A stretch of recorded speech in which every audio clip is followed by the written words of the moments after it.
हमारे पास बहुत सारे इमोशंस हैं और उनमें से एक इमोशन ऐसा है जिसे अक्सर क्रिटिसाइज किया जाता है, भला बुरा कहा जाता है, और वो है गुस्सा। गुस्सा एक एडिक्शन यानी लत है, ठीक वैसे ही जैसे किसी इंसान को स्मोक करने या शराब पीने की लत होती है। तो एक बार जब आप गुस्सा करने लगते हैं तो आपको इसकी लत लग जाती है। ये आपको ऐसा महसूस करवाता है जैसे सिचुएशन आपके कंट्रोल में है, लेकिन बाद में आपको एहसास होता है कि गुस्सा सिचुएशन को और भी ज्यादा खराब कर देता है। एग्जाम्पल के लिए मान लीजिए कि आप एक माँ को अपने बच्चे को थप्पड़ मारते हुए देखते हैं। अब किसी को थप्पड़ मारना एक तरह का अब्यूज है। ये देखकर आपको बड़ा गुस्सा आता है क्योंकि वहां पर बच्चे के अधिकार को नुकसान पहुंचाया जा रहा था। तो ये बताइए फिर आप क्या करेंगे? क्या उस बच्चे को अब्यूज करने के लिए आप उसकी माँ को बदले में एक और थप्पड़ मारेंगे, या फिर आप चुपचाप उसके पास बैठ जाएंगे ताकि उसकी माँ को एहसास हो कि वो क्या कर रही है? ये एग्जाम्पल बताता है कि किसी भी चीज पर या किसी इंसान पर गुस्सा करना एक चॉइस है। गुस्सा ऐसा इमोशन नहीं है जिसे आप बिना किसी वजह के महसूस कर सकते हैं। इसलिए अपने गुस्से को कंट्रोल करने के लिए आपको बस उस वजह को पहचानना होगा। तो एक डिफरेंट अप्रोच के साथ हम गुस्से से डील करेंगे आज की इस समरी में। नमस्कार दोस्तों, मैं गिगलर रूबी पारिक आपके साथ, और गीगल पर ग्रेट आइडियाज ग्रेट लाइफ पर आज की समरी है the cow in the parking lot, a Zen approach to overcoming anger, जिसे लिखा है लियोनार्ड शेफ ने। इस समरी की अगर हम बात करें तो यहाँ पर आप अपने गुस्से को मैनेज करना सीखेंगे। आप गुस्सा आने के ट्रिगर्स को पहचानेंगे और इस बात को समझेंगे कि आप दिन में किसी भी समय इस नेगेटिव इमोशन को क्यों महसूस करते हैं। आपको इस बात का भी एहसास होगा कि गुस्सा भी दूसरे इमोशंस की तरह बस एक इमोशन ही है।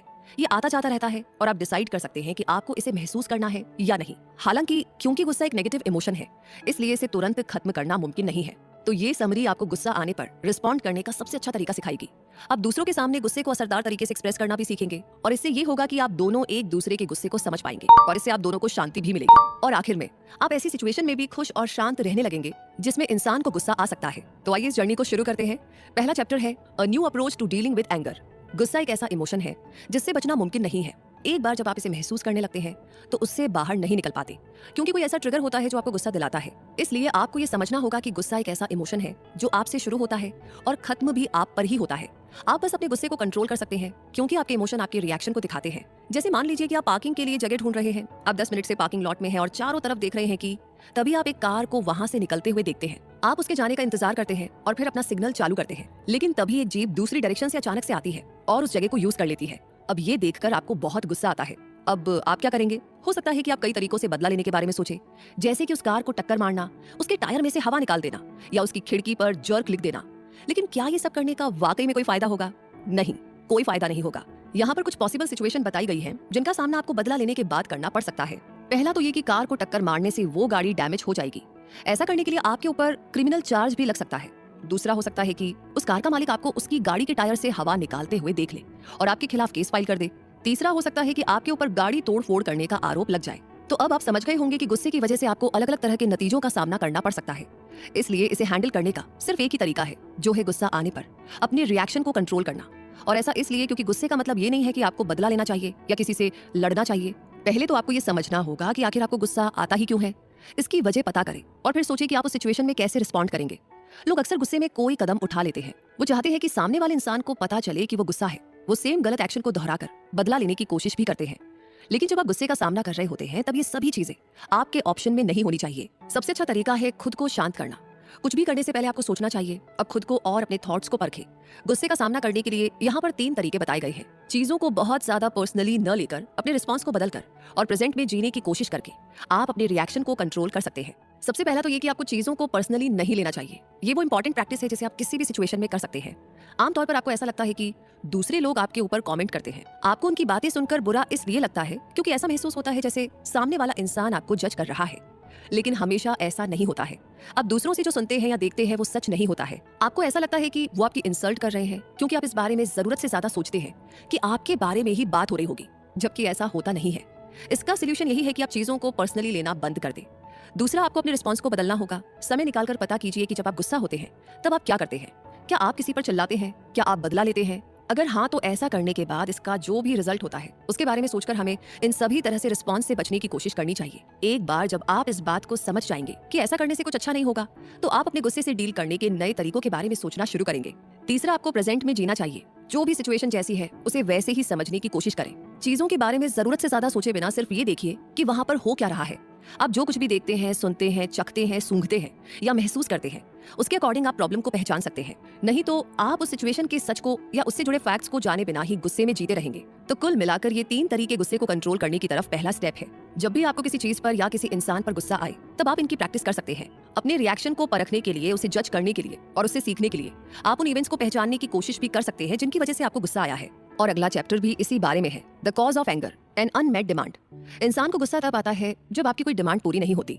इन डिमांड्स का मतलब अलग अलग तरह की इच्छाएं, जरूरतें और उम्मीदें हो सकती है। एग्जाम्पल के लिए मान लीजिए कि आप चाहते हैं कि कोई आपका बर्थडे याद रखे, या आप चाहते हैं कि एग्जाम पास करने के बाद आपको कोई रिवॉर्ड मिले। कोई भी चीज जो आप चाहते हैं वो आपकी डिमांड होती है। जो सिचुएशन या जो इंसान उसमें शामिल है उसके अकॉर्डिंग डिमांड भी अलग अलग तरह के हो सकते हैं। तो यहाँ पर अपने गुस्से को कंट्रोल करने के लिए आपको पता होना चाहिए कि आप क्या चाहते हैं, क्योंकि जब कोई आपकी उम्मीदों को पूरा नहीं करता है तभी आपको गुस्सा आता है। एग्जाम्पल के लिए मान लीजिए कि आपका कोई दोस्त आपका बर्थडे भूल जाता है या आपकी माँ आपको रिवॉर्ड नहीं देती है। तो जब ऐसा कुछ होता है तब उन जरूरतों को पूरा न हो पाने की वजह से आप ऑटोमेटिकली गुस्सा हो जाते हैं। आपको ऐसा भी महसूस होने लगता है जैसे आपसे कोई प्यार नहीं करता या आप अकेले हैं, जिस वजह से दूसरों के लिए आपके अंदर गुस्सा और नफरत ट्रिगर हो जाता है। इसे कंट्रोल करने के लिए आप अपने डिमांड्स को असरदार तरीके से समझने की कोशिश कर सकते हैं। ये डिमांड 4 तरह के होते हैं। पहला टाइप है इंपॉर्टेंट और रीजनेबल डिमांड, जिसमें आपकी जरूरतें सचमुच जरूरी होती हैं। एग्जाम्पल के लिए आप चाहते हैं कि कोई आपसे प्यार करे, क्योंकि वही तरीका है जिसके जरिए आपको ऐसा महसूस होता है जैसे किसी को आपकी जरूरत है। दूसरा टाइप है रीजनेबल लेकिन अनइम्पॉर्टेंट, यानी गैर जरूरी डिमांड, जहां पर आपकी डिमांड को उस समय फिजूल या किसी भी काम का नहीं है ये बता दिया जाता है, लेकिन उन्हें जस्टिफाई किया जा सकता है। एग्जाम्पल के लिए मान लीजिए कि आप किसी रेस्टोरेंट में चाइनीज खाना चाहते थे। ये रीजनेबल डिमांड है क्योंकि आपको भूख लगी है, लेकिन आप चाइनीज खाने के अलावा और कुछ भी खा सकते हैं। तीसरा टाइप है इर्रेशनल डिमांड, जहां पर आपकी डिमांड रीजनेबल नहीं होते हैं। एग्जाम्पल के लिए मान लीजिए कि आप ट्रैफिक लाइट में इसलिए इंतजार नहीं करना चाहते क्योंकि उसमें बहुत समय लग जाता है। आप में सब्र नहीं है और आपकी डिमांड रीजनेबल भी नहीं है, क्योंकि ट्रैफिक लाइट रोड पर गाड़ियों को मैनेज करने के लिए होती है, इसलिए आपको उनके हिसाब से ही चलना होगा। चौथा टाइप है इम्पॉसिबल या नामुमकिन डिमांड, जहां पर आपकी डिमांड जनरल होती है और तुरंत पूरी नहीं की जा सकती। एग्जाम्पल के लिए मान लीजिए कि आप खुश रहना चाहते हैं। ये एक इम्पॉसिबल डिमांड है क्योंकि खुश होने के लिए कोई स्पेसिफिक या खास रीजन नहीं होता है। तो अब आप इन 4 तरह की डिमांड्स का इस्तेमाल करके अपनी जरूरतों, इच्छाओं और उम्मीदों को अलग अलग कैटेगरी में डिवाइड कर सकते हैं। ये आपको आपकी सभी डिमांड्स के बारे में बताएगा जो फ्यूचर में पूरे होंगे या शायद नहीं होंगे। तो जब आप किसी ऐसे इवेंट का सामना करते हैं जिसकी वजह से आपको निराशा होती है, तब भी आपको गाइड कर सकता है। ये गाइड लंबे समय में आपके लिए हेल्पफुल साबित होगा, क्योंकि आपको आपकी सभी डिमांड्स का एक आइडिया दे देगा जो आपने अभी सिर्फ मन में ही सोचे होंगे। आप इस बात से इनकार नहीं कर सकते कि कभी कभी आप लोगों से उम्मीद रखते हैं कि वो आपके थॉट्स के बारे में अंदाजा लगाए या उन्हें आपके थॉट्स पता हो। आप उनसे हमेशा आपके बारे में सोचते रहने की उम्मीद रखते हैं, क्योंकि आपको ऐसा लगता है कि अगर उन्हें आपकी परवाह होगी तो उन्हें पता चल ही जाएगा। लेकिन रियलिटी में ऐसा नहीं होता। लोगों के पास जीने के लिए अपनी खुद की जिंदगी है। दूसरों की जरूरतों के बारे में हमेशा बिना बताए पता होना किसी के लिए भी नामुमकिन है। इसलिए अगर आप अपने डिमांड्स को पूरा करवाना चाहते हैं तो आपको उन डिमांड्स के बारे में बात करनी होगी जो आपने सिर्फ मन में सोचकर रखी है, नहीं तो आप गुस्सा और निराशा से परेशान रहेंगे। आइए हम इसे एक एग्जाम्पल से समझते हैं। 2 स्टूडेंट्स इस बारे में बहस कर रहे थे कि उनके मास्टर गुस्सा करते हैं या नहीं। पहला स्टूडेंट बोल रहा था कि मास्टर गुस्सा होते हैं, वहीं दूसरा स्टूडेंट बोल रहा था कि वो गुस्सा नहीं होते। फिर दोनों मास्टर के पास गए और उनसे पूछा कि क्या आप गुस्सा करते हैं। इसके जवाब में मास्टर ने हाँ भी कहा और ना भी कहा। उनके जवाब से दोनों स्टूडेंट्स के बीच की बहस खत्म नहीं हुई, लेकिन उनमें से कोई एक जीतना चाहता था, इसलिए वो मास्टर के पास दोबारा गए और फिर से उनसे सेम सवाल पूछा। इस बार मास्टर ने कहा कि उन्होंने उन दोनों को 2 अलग-अलग जवाब इसलिए दिए थे ताकि दोनों संतुष्ट हो जाए। मास्टर ने स्टूडेंट से ये भी कहा कि कौन सही है और कौन नहीं, ये जानने के लिए परेशान होने की जरूरत नहीं है। जिस इंपॉर्टेंट जवाब की उन्हें सचमुच जरूरत थी वो ये था कि दोनों ही सही हो सकते हैं, इसलिए ये उनकी डिमांड को पूरा करने के लिए काफी होना चाहिए। ये एग्जाम्पल बताता है कि जब आपकी डिमांड पूरी हो जाती है तो उसके बाद आपको और ज्यादा संतुष्टि पाने की कोशिश नहीं करनी चाहिए। यही बात तब भी लागू होती है जब आपकी जरूरतें पूरी नहीं होती है। इस वजह से ये जरूरी है कि आप सिचुएशन को पहचानें और पता करें कि आप कौन से स्पेसिफिक डिमांड को पूरा करना चाहते हैं। एक बार पता चल जाने के बाद आप अपने डिमांड्स को छोड़ सकते हैं या असरदार तरीके से उन्हें पूरा करने की कोशिश कर सकते हैं। तो यहाँ तक जानने के बाद गुस्से का रीजन क्या हो सकता है, क्यों हो सकता है, और अगर आ भी जाए तो अगला सवाल आता है उसकी कोई ना कोई कीमत भी होगी। इसी बारे में है अगला chapter, the cost of anger, who page. हो सकता है कि आप सोचते होंगे कि किसी से गुस्सा होने से आप जीत जाते हैं क्योंकि आप सक्सेसफुली उससे बदला ले लेते हैं। आपको ऐसा लगता है कि अब आप विक्टिम नहीं है क्योंकि आप अपने गुस्से को दूसरों पर उतार देते हैं। अपने गुस्से को जताकर आप सामने वाले इंसान को वैसा महसूस करवाने की कोशिश करते हैं जैसा आपको महसूस हुआ था। लेकिन क्या इससे आपका गुस्सा खत्म हो जाता है? इसका जवाब है नहीं। गुस्सा एक ऐसा इमोशन है जो तुरंत खत्म नहीं होता। ये अक्सर ऐसे ही रहता है और बीच बीच में आपको परेशान करता रहता है। तो अगर गुस्से का कोई उपाय ना किया जाए तब भी वो टाइम पर वापस आता रहता है। तो जब भी आपको याद आता है कि आपके साथ क्या हुआ था, बस तब आपको गुस्सा आ जाता है और ऐसा कई दिनों, कई महीनों या फिर कई सालों तक भी चलता रहता है। एग्जाम्पल के लिए हो सकता है कि कोई आदमी दूसरे आदमी से इसलिए गुस्सा हो क्योंकि उस दूसरे आदमी ने उसके बारे में बुरी बातें की थी। हो सकता है कि ये इमोशन इतना ज्यादा बढ़ जाए कि पहला आदमी इसकी वजह से खुश ही ना रह पाए और ये थॉट उसे अंदर ही अंदर खाता रहे। फिर एक दिन पहले आदमी का कोई दोस्त उससे मिलने आता है और पूछता है कि वो परेशान क्यों है। पहला आदमी अपने दोस्त को दूसरे आदमी की कहानी सुनाता है। वो ये भी कहता है कि वो दूसरे आदमी को मारना चाहता था, लेकिन उसे पता नहीं था कि वो ऐसा कैसे कर सकता है। उसके दोस्त ने उसे एक बुरा श्राप देने का सुझाव दिया और वो ऐसा करने के लिए मान गया। हालांकि उस श्राप के भी बुरे नतीजे थे। अगर पहला आदमी उस श्राप के जरिए दूसरे आदमी को मारना चाहता था तो उसे बदले में अपनी जान देकर उसका कर्ज भी चुकाना पड़ता। इसका मतलब है कि दूसरे आदमी के मरने के बाद पहला आदमी भी मर जाता। वो ऐसा करने के लिए मान भी गया क्योंकि उसने तय कर लिया था कि वो तो बदला लेकर ही रहेगा। उसे तो मरने से भी कोई दिक्कत नहीं थी। तो इस एग्जाम्पल से आप गुस्से की कीमत को देख सकते हैं। ऐसा एक्शन लेने की वजह से आपको परेशानी हो सकती है। आप खुद को मुसीबत में डाल देंगे और अपनी सेफ्टी को दांव पर लगा देंगे। क्या ये सब इसके लायक है? इसका जवाब है नहीं, क्योंकि बदले में आपको भी बड़ी कीमत चुकानी पड़ेगी। तो अपने गुस्से को शांत तरीके से एक्सप्रेस करने के लिए आप क्या कर सकते हैं? गुस्से को अपने अंदर रखने की कोशिश न करें, क्योंकि ऐसा करने से आपकी हेल्थ और बॉडी पर बुरा असर पड़ेगा। बल्कि किसी पर अटैक करने के बजाय अपनी फीलिंग्स के बारे में आराम से बात करने की कोशिश करें। हो सकता है कि जब आप दूसरे इंसान पर अटैक करेंगे तो वो भी ट्रिगर हो जाए, फिर वो भी आपके ऊपर अटैक करेगा और आप फिर बदला लेंगे और ये सिलसिला यूं ही चलता रहेगा। इसलिए आपको अपने गुस्से को साइड में रखना सीखना होगा और इसका सामना करने के लिए बेहतर तरीका ढूंढना होगा। इसे अच्छे से एक्सप्रेस करें ताकि लोग आपको समझ पाएं। एग्जाम्पल के लिए मान लीजिए कि आपको रेस्टोरेंट से जल्दी निकलना है ताकि आप एक थिएटर प्ले अटेंड कर सके, लेकिन उस रेस्टोरेंट में सर्विस बहुत स्लो है, इसलिए आप फास्ट सर्विस के लिए रिक्वेस्ट करना चाहते हैं। तो अब अपनी रिक्वेस्ट को लेकर के गुस्सा होने के बजाय आपको वेटर से अच्छे से बात करनी चाहिए। आपको कहना चाहिए कि मेरे पास खाना खाने के लिए सिर्फ 45 मिनट है, क्योंकि मुझे एक इंपॉर्टेंट थिएटर प्ले अटेंड करना है। क्या आप प्लीज मेरी मदद कर सकते हैं? इस तरह आप अपनी डिमांड को पूरा करने की रिक्वेस्ट कर रहे हैं, जिसके माने जाने के चांस काफी ज्यादा है, क्योंकि आपने इसे अच्छे से पूछा है। लेकिन अगर आप अलग तरीके से रिक्वेस्ट करेंगे, जैसे ये बोलकर कि मेरे पास खाना खाने के लिए सिर्फ 45 मिनट है, तो बेहतर होगा कि आप लोग तेजी से काम करें, नहीं तो मैं इस बारे में आपके मैनेजर से शिकायत कर दूंगा। अब ऐसा करने से हो सकता है कि वेटर को बहुत बुरा लगे और वो उस काम को ना करे। ये भी हो सकता है कि कंट्रोल से बाहर की सिचुएशन में डिमांड करने की वजह से वो आपसे नफरत करने लगे। गुस्से की वजह से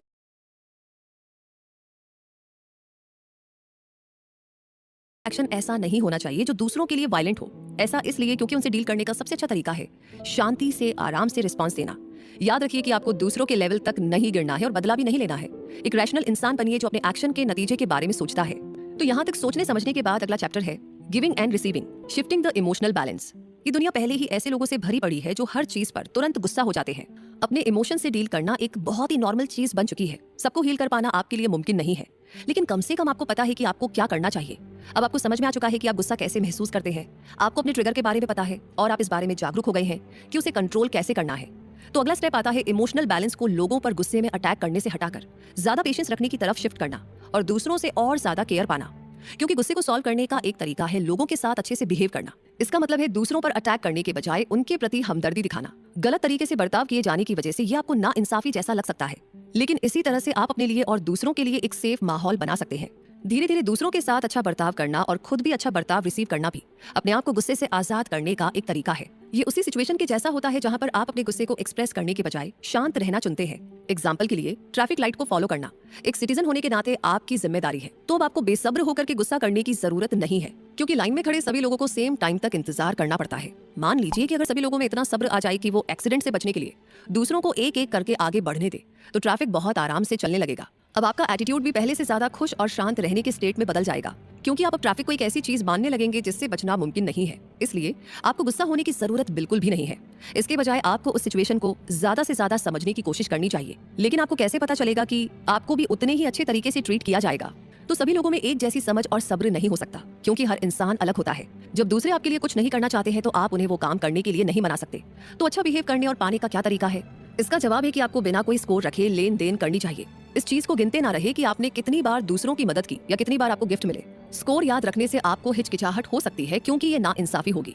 वैसे सभी लोगों के वैल्यूज, पर्सनैलिटी, माइंडसेट और गुण अलग अलग हो सकते हैं, लेकिन फिर भी सबके अंदर अच्छी साइड होती है। आपको बस उन्हें स्पेस देना होगा ताकि वो उसे एक्सप्रेस कर पाएं। ठीक ऐसा ही गुस्से को कम्युनिकेशन के जरिए एक्सप्रेस करने पर अप्लाई होता है। आप लोगों से ये उम्मीद नहीं कर सकते कि वो आपको बताएंगे कि वो गुस्सा क्यों है, क्योंकि उनके कुछ ऐसे डिमांड होते हैं जो वो बोल नहीं पाते। लेकिन अगर आप उन्हें अपनी निराशा की वजह को पहचानने के लिए बढ़ावा देंगे तो आपको पता चल जाएगा कि आपको कैसा रिस्पॉन्स देना चाहिए। मान लीजिए कि आपकी कोई दोस्त है जिसे मदद की जरूरत है, लेकिन वो कभी कभार ही किसी से मदद मांगती है। वो इंडिपेंडेंटली बड़ी हुई है और बुरे वक्त के दौरान उसे सिर्फ किसी की जरूरत होती है। तो आपकी दोस्त को जब मदद की बहुत ज्यादा जरूरत होती है तब भी वो किसी को परेशान नहीं करती है, इसलिए उसके आसपास रहने वाले लोगों को पता ही नहीं होता कि उसकी डिमांड क्या है। उन्हें पता ही नहीं होता कि उसकी मदद कैसे करनी चाहिए। उनके माइंडसेट में अगर ये हुआ तो क्या, ये वाले थॉट भी आते हैं, जैसे कि अगर उसे मेरी मदद नहीं चाहिए होगी तो क्या। लेकिन मान लीजिए कि आपने फिर भी उसे खुलकर बात करने के लिए बढ़ावा दिया। फिर आपकी दोस्त ने एक लिस्ट बनाई कि लोग कैसे उसकी मदद कर सकते हैं। एक बार जब ऐसा हो जाता है तो आप लिस्ट को चेक कर सकते हैं और चूज कर सकते हैं कि आप उसे फॉलो करना चाहते हैं या नहीं। तो लेन देन इसी तरह से होना चाहिए। अगर आप दूसरों के लिए अपने एनवायरनमेंट को खुला रखते हैं तो आप उन्हें अपनी जिंदगी में आने की परमिशन देते हैं। इससे उन्हें आपको जानने और समझने में मदद मिलती है। इस तरीके से सभी को वो ट्रीटमेंट मिलता है जिसे पाना वो डिजर्व करते हैं। और अब अगला चैप्टर, अनशेकेबल काम, dealing with the anger of others. आपकी तरह दूसरे लोगों को भी गुस्सा आ सकता है। हो सकता है कि वो ऐसी सिचुएशन का सामना कर रहे हों जो उनके लिए आसान नहीं हो। इसका नतीजा ये होता है कि ये उनके नेगेटिव इमोशंस को ट्रिगर कर देता है। जब ऐसा होता है तो आप क्या करते हैं? क्या आपको भी गुस्सा आ जाता है, या आप उन बुरी चीजों का बदला लेना चाहते हैं जो दूसरे लोगों ने आपके साथ की है? तो कई बार ऐसा होता है जब आपको चीजें गलत लगती है तो आप उसके लिए बदला लेना चाहते हैं, और ऐसा इसलिए क्योंकि आप इस आइडिया पर अटके हुए होते हैं कि कोई भी मेरे साथ बुरा करने के बाद बच नहीं पाएगा। आपको ऐसा लगता है कि आपसे जुड़ी हर चीज को कंट्रोल करने का हक सिर्फ आपको है। इसलिए आप अपने दर्द को दूसरों तक पहुंचाने का हर तरीका ट्राई करते हैं। और ऐसा तब होता है जब आपके इमोशंस के ऊपर आपका कंट्रोल नहीं होता है। आप अपने गुस्से की वजह से इरेशनल तरीके से एक्शन लेते हैं। आप दूसरों को बुरी चीजें बोलने लगते हैं। आप लोगों को सही तरीके से ट्रीट नहीं करते हैं। आप उन पर चिल्लाते भी हैं। और सबसे बुरी चीज ये है कि जब पूरी तरह उनकी गलती नहीं होती है तब भी आप उन पर इल्जाम लगाते हैं। तो गुस्सा इतना भयानक हो सकता है। इसमें आप ऐसी चीजें करने लगते हैं जो आप करना नहीं चाहते। उस समय दूसरों को हर्ट करते हैं और बाद में अफसोस करते हैं। ऐसी सिचुएशन को कंट्रोल करने के लिए आपको सब्र रखना सीखना होगा। कोई भी एक्शन लेने से पहले रुके और खुद को सोचने का समय दें। इस तरह आप सब्र रखने की प्रैक्टिस कर सकते हैं। दूसरों को बदले में धमकी देने से पहले, उनकी इंसल्ट करने से पहले या उनके ऊपर अटैक करने से पहले आपको सोचना चाहिए। याद रखिए कि बेहतर यही होगा कि आप दूसरों के गुस्से पर रिएक्ट ना करें। ऐसा इसलिए क्योंकि हो सकता है कि वो किसी ऐसी प्रॉब्लम का सामना कर रहे हो जो उन्हें परेशान कर रही हो। अपने खुद के इमोशंस को प्रोसेस करने के लिए उन्हें भी समय चाहिए होता है। तो सब्र रखें और उनके लेवल तक न गिरे। यहाँ पर कुछ और स्पेसिफिक तरीके बताए गए हैं जिसके जरिए आप अपने रिस्पॉन्स को तब कंट्रोल कर सकते हैं जब कोई आपके ऊपर गुस्सा करता है। पहला तरीका है कुछ बोलने या कोई रिस्पॉन्स देने से पहले स्पेस बनाना। सिचुएशन को समझे बिना कोई एक्शन न ले। उस समय ये जरूरी है कि आप एक कदम पीछे हटें और अपने माइंड को क्लियर करने के लिए लंबी सांसें लें।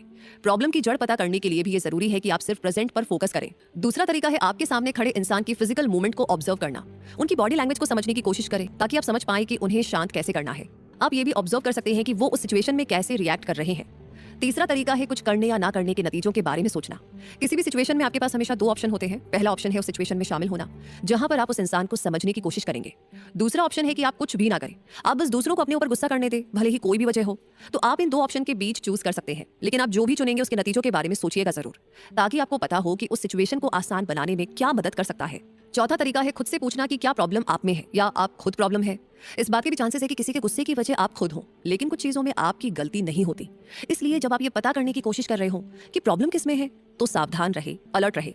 अगर आपकी गलती है तो आपको माफी मांगनी चाहिए, लेकिन अगर आपकी गलती नहीं है तो आपको जवाब नहीं देना चाहिए। इसी के जरिए आप अपने मन की शांति और स्पेस को बचा सकते हैं। और ऐसा इसलिए क्योंकि लोग आपको उन चीजों के लिए भी जिम्मेदार ठहरा सकते हैं जो आपने नहीं की होती है। तो बेहतर होगा कि आप उनके ट्रिगर्स को ध्यान में रखें और उनके बारे में आपको पता हो।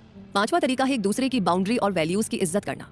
एक कहावत है कि कुछ चीजें अनकही ही बेहतर होती है। इसलिए जब चीजें बहुत मुश्किल हो जाएं तो खुद को सिचुएशन से बाहर निकाल लें। कुछ चीजें ऐसी होती है जिनके बारे में आपको पता नहीं होता और आप उस बारे में कुछ भी नहीं कर सकते।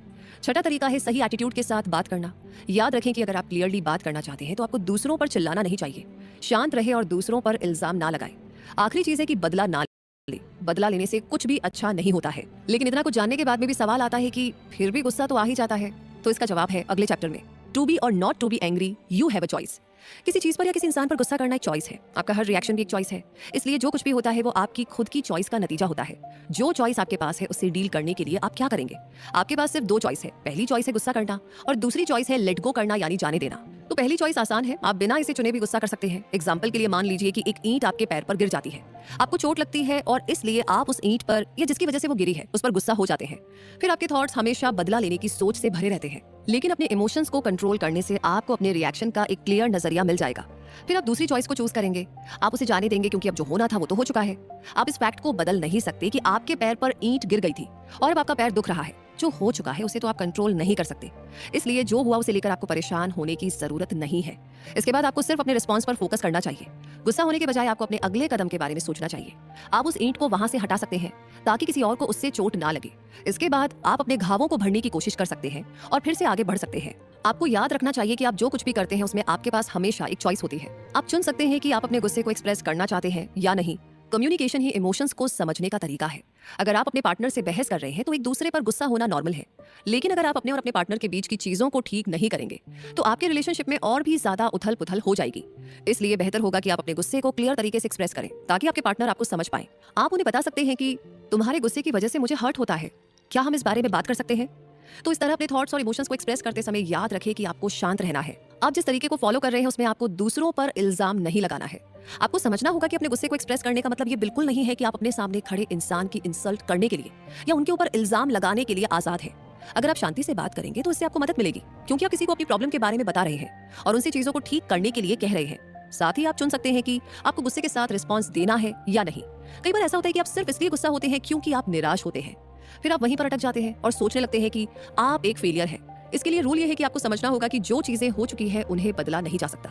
आप निराश हो सकते हैं लेकिन पास्ट को वापस नहीं ला सकते। जो हो गया सो हो गया, इसलिए आपका रिस्पॉन्स पॉजिटिव होना चाहिए और आपको हमेशा आगे बढ़ना चाहिए। नहीं तो आप जब भी उस चीज को याद करेंगे जिसकी वजह से आप निराश थे, तब हर बार आपको गुस्सा आएगा। आप अपने माइंडसेट को बदल सकते हैं। आप अपने अधूरे डिमांड्स को जिस नजरिए से देखते हैं, आपको उस तरीके को बदलना होगा। आपको अपनी चॉइस के नतीजों के बारे में सोचना होगा। फिर आपको खुद को उस चीज से उबरने के नए तरीकों के बारे में सोचना होगा। अपने फेलियर में अटके रहने के बजाय आपको नए मौके ढूंढने होंगे।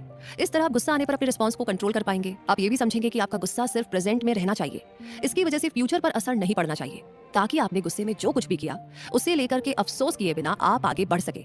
और हम भी इस जर्नी में आगे बढ़ेंगे, क्योंकि अब आगे है अगला और आखिरी chapter, coming to a conclusion, what happens when we give up anger. अब गुस्से को इतनी आसानी से नहीं छोड़ सकते, क्योंकि ये आपके इमोशंस में से एक इमोशन है। ये इमोशन बहुत जरूरी भी है, क्योंकि गुस्सा आने पर हमें पता चलता है कि कुछ तो गलत है।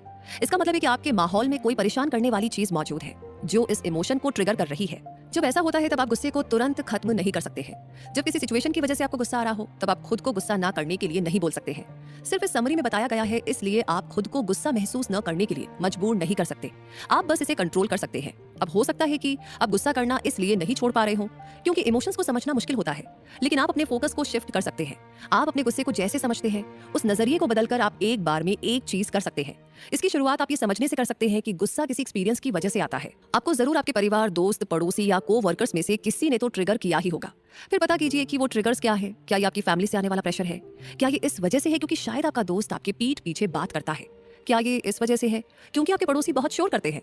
या फिर इस वजह से है क्योंकि आपके को-वर्कर्स सब कुछ फैलाकर रखते हैं? तो इन सारे ट्रिगर्स की वजह से आपको गुस्सा आ सकता है और ये समय समय पर हो सकता है। हालांकि अपने ट्रिगर्स को समझने से आपको अपने गुस्से को कंट्रोल करने में मदद मिलेगी। इस एग्जांपल को देखिए, एक बच्चा था जिसने अपने पेरेंट्स को मरते हुए देखा था। गुस्से और अफसोस की वजह से वो कई सालों तक कमजोर महसूस करता रहा। समय के साथ उस बच्चे को एहसास हुआ कि उनकी मौत में उसकी कोई गलती नहीं थी और जो हो चुका है उसे वो बदल नहीं सकता। अब उस बच्चे के लिए आगे बढ़ने का सिर्फ एक ही तरीका था और वो था उन दर्दनाक यादों को पीछे छोड़ना, नेगेटिव इमोशन से खुद को आजाद करना और फिर शांति से जीना। इसे ही गुस्से को कंट्रोल करना कहते हैं। आप अपने गुस्से के पीछे की वजह को समझने के लिए एक तरीका ढूंढते हैं और खुद को उससे आजाद कर लेते हैं। प्रॉब्लम को सॉल्व करते समय भी आप गुस्से को खुद से दूर रख सकते हैं, और ऐसा इसलिए क्योंकि अगर आपका गुस्सा आपको अंदर से खाता रहेगा तो शायद आपको सही सोल्यूशन नहीं मिल पाएगा। अब चलिए दादा और पोते के बीच की बातचीत को हम देखते हैं। दादाजी अपने पोते को बताते हैं कि लोगों के अंदर एक लड़ाई छिड़ गई है। ये लड़ाई उनके इमोशंस के बीच होने वाली जंग है। दादाजी ने 2 कैटेगरी के इमोशंस के बारे में बताया, अच्छे और बुरे इमोशंस। बुरे इमोशंस में गुस्सा, जलन, अफसोस, दुश्मनी, लालच, अकड़, कड़वाहट, खुद पर तरस खाना, उदासी, घमंड और ईगो जैसे इमोशंस शामिल थे। वहीं अच्छे इमोशंस में शांति, प्यार, उम्मीद, खुशी, दया, विनम्रता, हमदर्दी, विश्वास और सच जैसे इमोशंस शामिल थे। फिर पोते ने पूछा कि जीत किस साइड की हुई, तो दादाजी ने जवाब दिया, जो इमोशंस तुम्हें महसूस हो रहे हैं उनकी। इस एग्जाम्पल का सिर्फ यही मतलब है कि आप तय कर सकते हैं कि आप कौन से इमोशन को महसूस करना चाहते हैं। ये अच्छा या बुरा हो सकता है, लेकिन याद रखें कि दोनों ही वैलिड यानी जायज है। खुद को और दूसरों को हर्ट करने से बचने के लिए आपको सीखना होगा कि अपने इमोशंस को कैसे मैनेज करना है। इस तरह आपको अपने गुस्से का सामना करने के लिए एक बेहतर तरीका मिल जाएगा।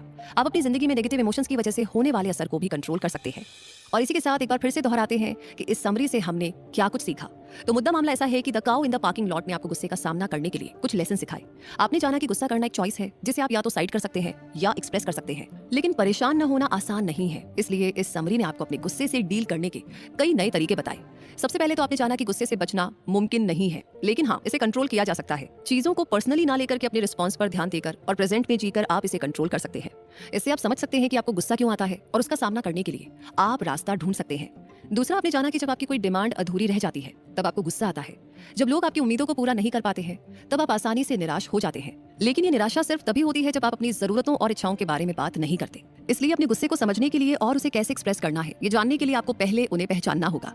तीसरा, आपने जाना कि अगर आप गुस्से में कोई एक्शन लेंगे तो जिस इंसान से आप बात कर रहे हैं उससे ज्यादा नुकसान आपको पहुंचेगा। आपको परेशानी, स्ट्रेस और पहले से भी ज्यादा चिढ़ होने जैसे नतीजों का सामना करना पड़ेगा।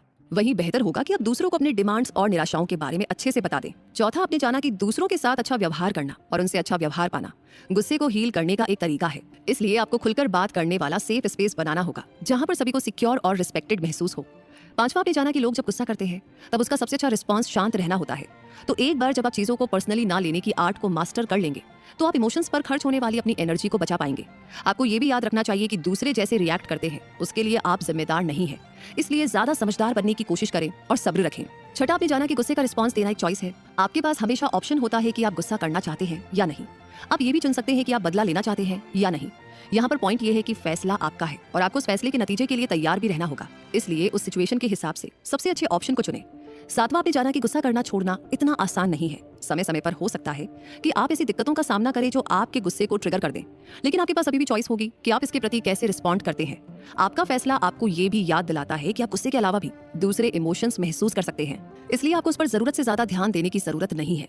इस समरी के जरिए अब आप अपने गुस्से के पीछे की वजह को समझ सकते हैं। आपने ये भी जाना कि आप अपने गुस्से को मैनेज कर सकते हैं क्योंकि बदला लेने से कुछ अच्छा नहीं होता है। अब समय आ गया है कि आप खुद को बदलें और एक्शन लें। आपको जब भी गुस्सा आए तब एक कदम पीछे हटे और अपने ट्रिगर्स का सामना करने के सबसे अच्छे तरीके ढूंढें। तो जब आप अपने गुस्से से डील करना सीख जाएंगे तो आपकी जिंदगी पहले से बहुत बेहतर हो जाएगी और आपकी ही नहीं, आसपास वालों की भी होगी, क्योंकि कोई तो कदम उठाए, कोई तो ये बताए कि करना क्या है और कैसे। तो क्यों ना शुरुआत आप और मैं ही करें, है ना? तो इसी के साथ गीगल पर आज की ये समरी कंप्लीट होती है। एंड आई एम श्योर आपको इस समरी को सुनते सुनते पक्के से बहुत गुस्सा आया होगा। बहुत सारे लोग आपके दिमाग में आए होंगे और लोग दिमाग में आए तो वो इमोशन जो है गुस्से का वो थोड़ा सा बढ़ गया होगा। एनीवे, ये नॉर्मल है। आपको गुस्सा आना भी नॉर्मल है, गुस्सा एक्सप्रेस करना भी नॉर्मल है, बट कैसे, किस तरीके से, किस अमाउंट में, ये आपने जाना इस समरी में। तो अपना प्यार, अपने कमेंट्स, अपनी फीलिंग्स प्लीज कमेंट सेक्शन में जरूर बताएं।